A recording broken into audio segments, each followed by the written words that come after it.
गुरु प्यारी सात संगत जी, आप सभी को प्यार भरी राधा स्वामी जी। सात संगत जी, आज की जो साखी है बहुत ही प्यारी है। बहुत कुछ सीखने को मिलेगा बाबा जी से, और ज़्यादा हमारा प्यार बढ़ेगा। और इस साखी से हमें सीखने को मिलेगा कि जो प्यार होता है, जो भरोसा होता है, यह बहुत ही हमारी ज़िंदगी में ज़रूरी है। और आज प्यार है, उसे हम कुछ भी जीत सकते हैं, चाहे वह हमारी फैमिली है, चाहे वह हमारे बच्चे हैं, चाहे वह हमारा परिवार है, चाहे वह बाबा जी हैं। कुछ भी अगर हम परिवार से जीतने की कोशिश करेंगे तो एक दिन जीत ही लेंगे। तो चलिए साथ संगत जी, साखी हम शुरू करते हैं। एक परिवार था जिनकी खेती बाड़ी थी, दो बेटे थे, दोनों हस्बैंड वाइफ रहा करते थे अपने बच्चों के साथ। बहुत अच्छा उनका गुजारा चल रहा था, किसी चीज़ की कोई कमी नहीं थी। उस भाई को परमात्मा के बारे में तो बहुत कुछ पता था, लेकिन असली रास्ता कौन सा है, असली जगह कौन सी है, ये समझना बहुत हमारे लिए कभी कभी मुश्किल हो जाता है कि हमें किस रास्ते को चुने और किसको नहीं चुने। वही हालात उस भाई के थे। बहुत मन में विचार आते थे कि कोई ऐसा रास्ता मिल जाए जिससे मैं गुरु से जुड़ सकूं, जो मुझे गुरु मिल सके। बहुत जगह पर जाते थे वह भाई, लेकिन मन में एक उदासी रहती थी कि वह खुशी हासिल नहीं हो पाती। खेती बाड़ी वह भाई करता था, जब भी कहीं बाहर जाता तो शांत ही रहते थे, ज़्यादा किसी से बोलचाल नहीं करते थे। एक दिन वह भाई अपने ही परिवार में कहीं गए हुए थे, तो वहाँ पर कुछ भाई बहन के घर में आए थे जो सत्संगी थे।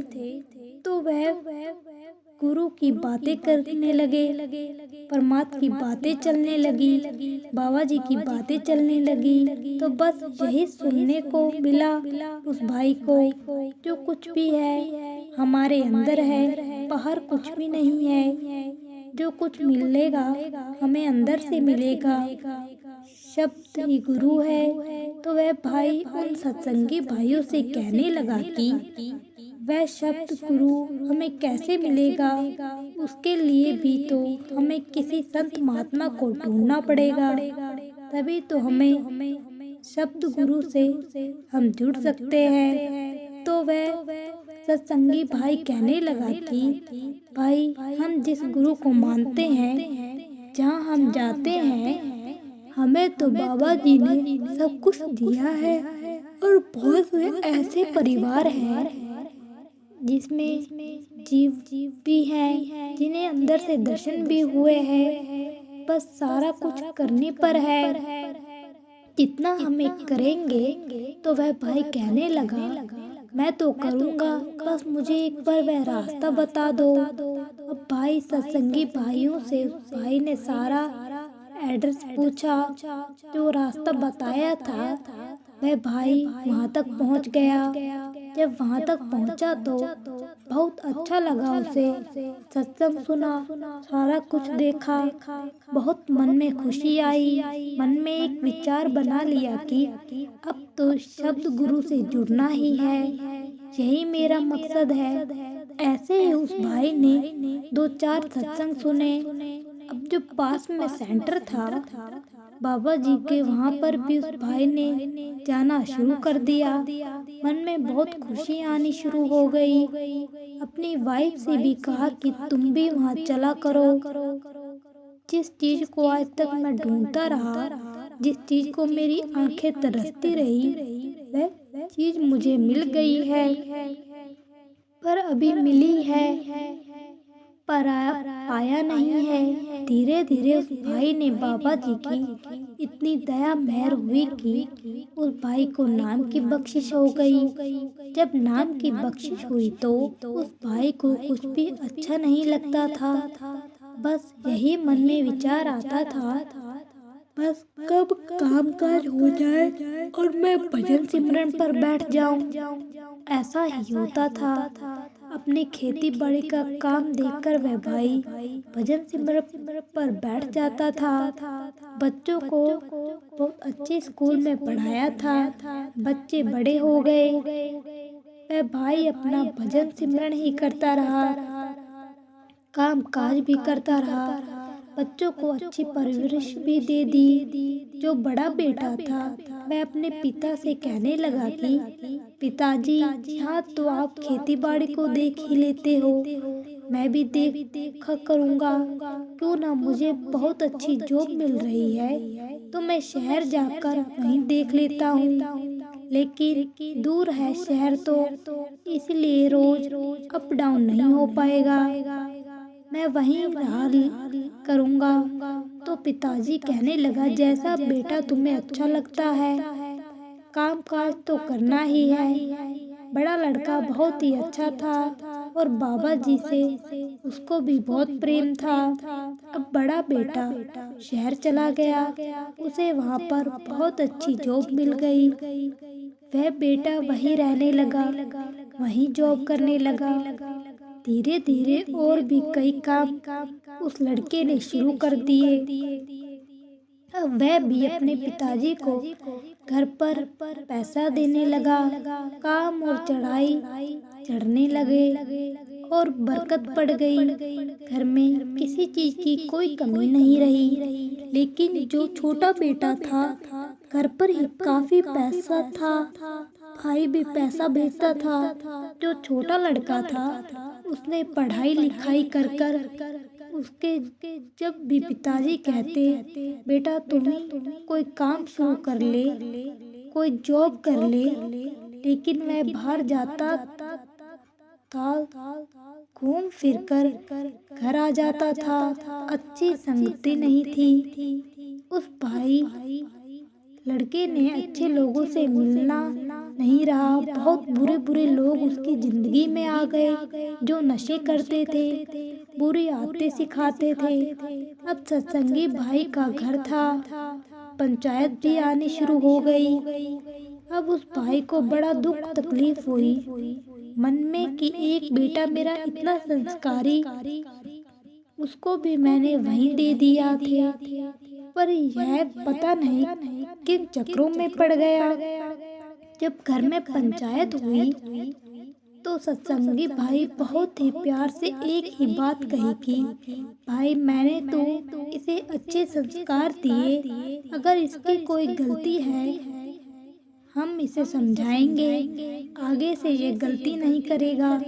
लेकिन जो लोग हैं वहाँ पर आए हुए थे वह कहने लगे, सब कुछ करता ही है आपका बेटा, हमारे बच्चों को भी इसी ने बिगाड़ा है, अब पैसे ही ज़्यादा दे देते हो। ये पैसा इतना लेकर जाता है, जेबों में भरकर, एटीएम इसके पास है, ये कहता है मुझे किसी चीज़ की कमी नहीं है, इसी वजह से तुम्हारा बेटा बिगड़ा है। कैसे वह लोग वहाँ से चले गए। लेकिन ऐसे ही 2-3 पंचायतें आने लगी, उनके घर में शुरू हो गई। बड़े बेटे को पता लगा, उसे भी बड़ा दुख लगा। पिताजी ने, माँ ने बेटे को समझाने की कोशिश की, लेकिन समझ में नहीं आया। ऐसे ही एक दिन बाहर गया हुआ था छोटा लड़का, तो बहुत लड़ाई हो गई उन लोगों की, बहुत ज़्यादा, इतनी मारा पीटी हुई कि काम जेल तक चला गया। उस लड़के को सजा भी हो गई। जब सजा हुई तो उसके पिताजी बहुत दुखी हुए। हम इतने बड़े गुरु को मानते हैं, सत्संग जाते हैं, अब किसी को मैं क्या मुंह दिखाऊंगा। जब सजा हुई तो बेटे को समझाया कि बेटा, यह दिन देखने के लिए मैंने तुम्हें पढ़ाया लिखाया था, यह दिन देखने के लिए मैंने इतना पैसा कमा कर रखा था। मैं सोचता था कि मेरा बड़ा बेटा है, वैसे ही तुम हो, लेकिन तुमने मेरी एक पैसे की भी कदर नहीं की। अब छोटे बेटे के उस दिन आंखों में आंसू आए। छोटा बेटा कहने लगा, पिताजी मुझसे गलती हो गई, पता नहीं मुझसे ये सारे काम कैसे हो गए। आप मानो ना मानो मैं काम अच्छा करता हूँ, लेकिन वही लोग मुझे ही फंसा देते हैं। पिताजी कहने लगे, बेटा इस दुनिया में हमें ही संभल कर रहना है, हमें ही सियाना बनना है। तुम जहाँ से पैसे लेकर जाते थे, भले तुम नशा नहीं करते थे, लेकिन तुम्हारी वजह से दूसरे लड़कों को जो नशा था वह कितना ज़्यादा हो गया, और तुम भी वैसे ही हो गए। सभी लोग तुम्हें नशेड़ी ही कहते हैं, ना सभी लोग तुम्हें बुरा ही कहते हैं। पिताजी घर आ गए। वह लड़का जेल में ही था। थोड़े बहुत जो भी उनके केस गवाह होते थे वह चले रहे। पिताजी बहुत इस चीज से दुखी हो गए। मन घर में कुछ अच्छा नहीं लगता था। तो बड़े बेटे ने कहने लगा, बेटा तुम ना घर आ जाओ, हमें कुछ अच्छा नहीं लगता, हम बहुत दुखी हैं, मन परेशान रहता है। तो बड़ा लड़का कहने लगा, पिताजी आपको तो पता ही है कि मैं जॉब करने के लिए आया था। जॉब तो मैं करता ही हूँ, लेकिन मैंने और भी शहर में बहुत से काम फैला लिया है, काफी काम फैल गया है, अच्छा खासा मेरा काम चल रहा है। अगर घर पर आ गया तो कैसे चलेगा? पिताजी कहने लगा, नहीं बेटा, जब तक तुम घर नहीं आओगे यहाँ का कुछ भी काम सही नहीं होगा। अब बड़े बेटे ने कहा, ठीक है पिताजी, मैं आ जाता हूँ, लेकिन आप चिंता मत करो। बड़ा बेटा जो था वह घर आ गया। जब घर आया, किसी तरीके से उन लोगों ने पैसे वगैरह लगाकर जो भी था उसे लड़ाई झगड़ा था, उन्हें कहकर वे केस जो था रफा दफा करवाया और अपने बेटे को घर लेके आए। जब घर लेकर आए तो बड़ा बेटा भी घर पर था। तो बड़े बेटे ने अपने छोटे भाई को समझाने की कोशिश की, देख भाई, हमारे पिताजी ने हमारे लिए बहुत कुछ किया है, कितने हमें संस्कारों से पाला है, पोसा है, मालिक को मानने वाला वह इंसान है। हमारे माता पिता को आज तक कभी किसी ने बुरा नहीं कहा, लेकिन आज हमारी वजह से अगर हमारे पिताजी को कोई भी रोग कम होता है तो इसमें हमारी गलती है। तो छोटे भाई ने फिर वही बात अपने बड़े भाई को भी कही कि भाई, मुझे पता ही नहीं लगता, मैं जाता तो अच्छे के लिए हूँ, मैं बुरा हो जाता है। तो बड़ा भाई कहने लगा, भाई यह सब कुछ पैसे का ही तो काम है। पैसे का काम यह नहीं होता कि अगर बाबा जी ने हम मालिक ने पैसे दिए हैं तो हम उन्हें गलत कामों में यूज करें या गलत संगति में जाएं। हमें तो बिगड़ते ही हैं, साथ में 4 लोग और बिगड़ते हैं। तो छोटा भाई कहने लगा, अब मैं क्या करूं? जब भी मुझे किसी का फोन आता है मेरा मन करता है मैं भाग जाऊं। तो बड़ा भाई कहने लगा, भाई तू कोई काम कर। तो कहने लगा, ठीक है मैं जॉब कर लेता हूँ। तो बड़े भाई कहने लगा, जॉब नहीं करने दूंगा, जब तू जॉब करेगा तो फिर से वही लड़कों के साथ मिलेगा, पता नहीं क्या करेगा तो क्या नहीं करेगा, काम तो वही करेगा जो मैं कहूँगा। तो छोटा भाई कहने लगा, ठीक है भाई, बताइए क्या करना है। तो बड़े भाई ने कहा, देख भाई, हमारी जमीन जायदाद काफी अच्छी है, पिताजी से भी इतना काम नहीं होता, नौकर चाकर सब करते ही है। अब इस खेती में हम एक ऐसा काम करेंगे, कुछ ऐसे प्रोडक्ट तैयार करेंगे, मेरा शहर में तो काम चलता ही है, अब हम अपनी खेती में प्रोडक्ट तैयार करेंगे।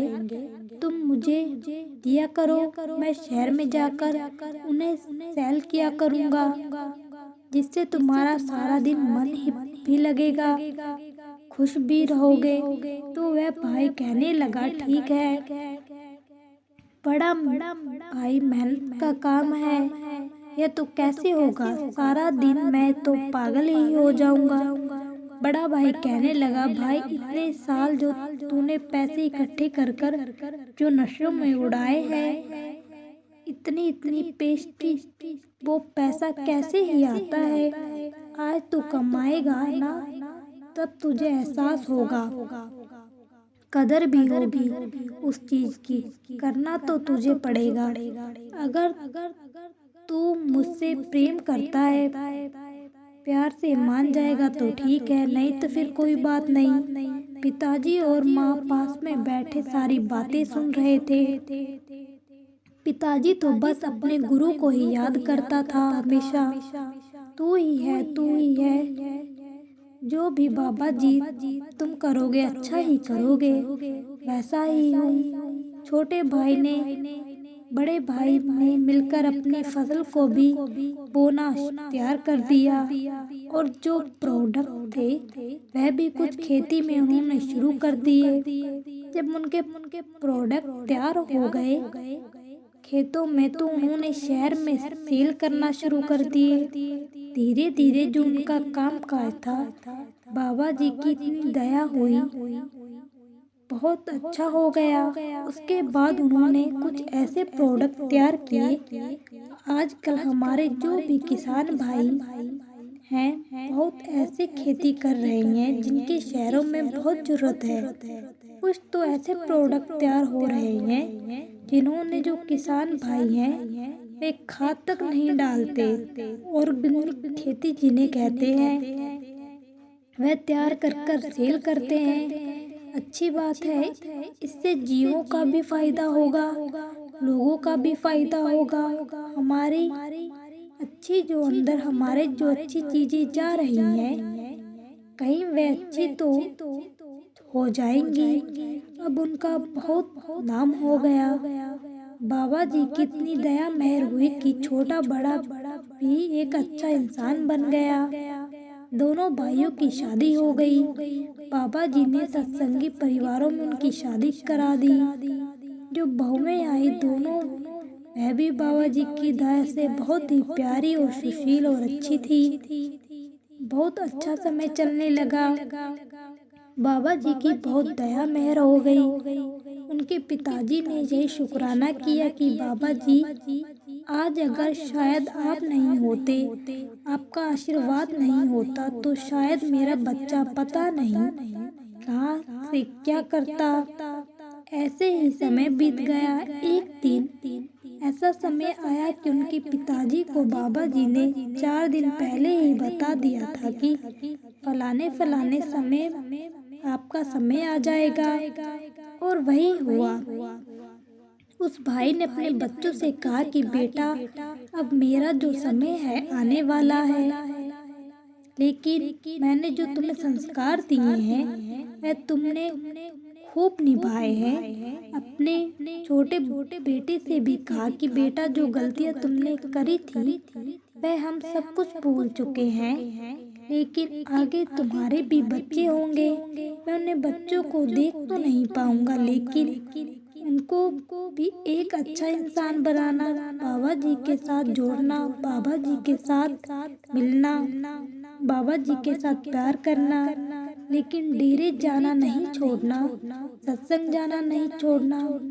बस मैं यही तुम लोगों से चाहता हूँ, और एक बार और चाहता हूँ कि सारा परिवार हमेशा इकट्ठा रहना, प्यार से रहना। कभी भी अगर अलग भी होना चाहो ना, तो प्यार से होना, लड़ाई झगड़े से मत होना। लेकिन अब मेरा समय आ गया है। जब ये बात पिताजी ने अपने बच्चों से कही, तो बच्चों ने पिताजी को अपने सीने से, अपने गले से लगा लिया। माँ बाप नहीं मिलते, सब कुछ मिल जाता है, ना ही माँ बाप जैसा कोई प्यार कर सकता है। वही दिन भी आ गया जिस दिन उनके पिताजी इस दुनिया से बाबा जी की गोद में जाकर समा गए। तो कहने का भाव सिर्फ इतना है कि हमारी जिंदगी में प्यार बहुत जरूरी है। उनके पिताजी ने भी अपने बच्चों को प्यार से ही समझाया। जो बड़ा भाई था उसने भी प्यार से ही समझाया। जब प्यार में इतनी ताकत होती है ना कि प्यार कुछ भी कर सकता है।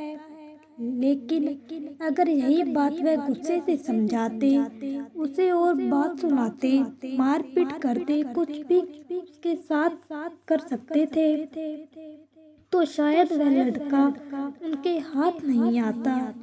लेकिन प्यार में बहुत ताकत है।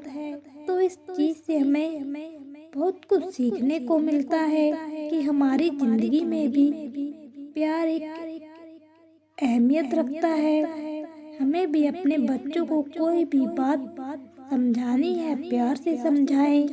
लेकिन बाबा जी के साथ जरूर जोड़िए, डेरे जाइए, बच्चों को लेकर भी उन्हें बताइए कि असलियत क्या है। तो उम्मीद होगी कि जो आगे आने वाली जनरेशन है वो भी बाबा जी से जुड़ जाएगी। हम भी भजन सिमरन करेंगे, बाबा जी से जुड़ेंगे। तो चलिए आज की साखी से हम आपसे इजाजत लेते हैं। राधा स्वामी जी।